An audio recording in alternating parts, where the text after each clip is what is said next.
Тоа е биткоинот, повторно падна под $60,000.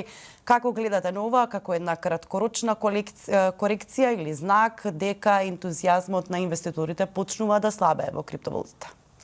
Има многу аналитичари кои се поделени во нивните размислувања и како го толкуваат сето ова што се случува сега, поконкретно со криптопазарот. Многу аналитичари мислат дека ова е само краткорочна корекција или здрава консолидација.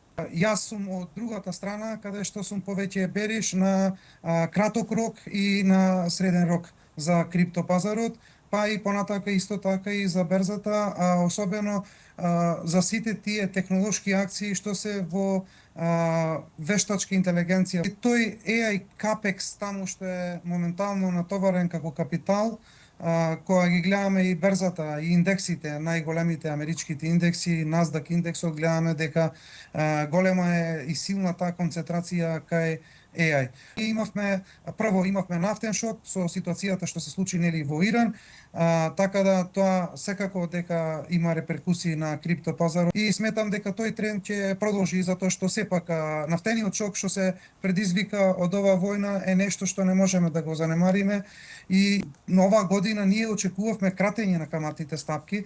Тоа е многу битно за ликвидноста во пазарите да се зголеми, а со тоа значи дека овие ризични средства како криптовалутите, начело со биткоин секако, само во таква ситуација со кога има ниски каматни стапки, кога има повеќе ликвидност на пазарите и кога нема стрес вакви ситуации, во тој случај може тие додат нагоре. Но меѓутоа вака како што се овие поставени сите работи макроекономски, дефинитивно тоа негативно влијае и сметам дека овој тренд уште за краток рок дека ќе продолжи.